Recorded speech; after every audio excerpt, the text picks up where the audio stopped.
आईला दोन्ही हात जोडले. साधा वटसावित्रीच्या निमित्तानं वडामधला आणि बाईमधला संवाद. एक बाई लगबगीनं पूजेसाठी आली. भक्तिभावानं वडाला चकरा मारू लागली. वडदेवा पूजा पदरात घे.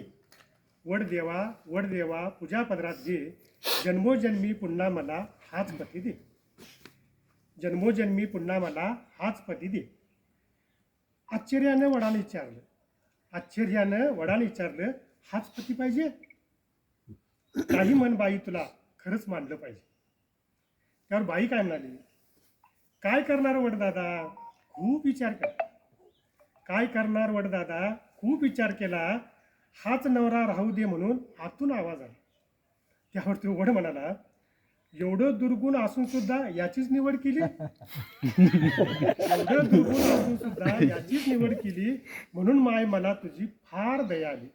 त्यावर बाई काय म्हणाली, वडदेवा तसं काहीच नाही.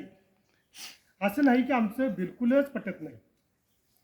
दुसरा नवरा मागायचा मीही विचार केला. बाई काय म्हणते, दुसरा नवरा मागायचा मीही विचार केला, पण कल्पनेनेच माझा जीव कासावीस झाला. जास्तच बिलिंदर निघाल्यावर मग काय करायचं म्हणून म्हटलं याच्यासाठीच वडाभोवती फिरायचं. तुम्हाला तर माहिती आहे देवा, मी काय कमी नाही. बिचाऱ्याच्या डोक्याला केस सुद्धा ठेवला नाही. अधूनमधून गुरगुर करत मी थोडेच ऐकते. एका कानाने ऐकून दुसऱ्याने सोडून देते. माझी आई मला म्हटली, नवरा बदलायचा नाही. आपला आवाज कुठला आला असलं बघा.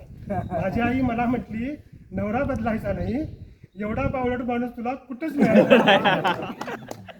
तुम्हीच सांगा वडदेवा, आईचं मन मोडू का? नशिबानं मिळालेलं चांगलं माणूस सोडू का?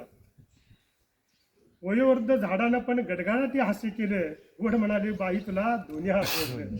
शेवटच्या 4 ओळीकडे लक्ष द्या आणि त्या 4 ओळीला आशीर्वाद द्या, कारण कविता लिहिण्याचा खरा उद्देश ते होता. शेवटच्या 4 ओळी वड म्हणतोय त्या बाईला, न विसरता पूजेसाठी दरवर्षी येत जा. झाडासाठी आयुष्यातला थोडा वेळ देत जा.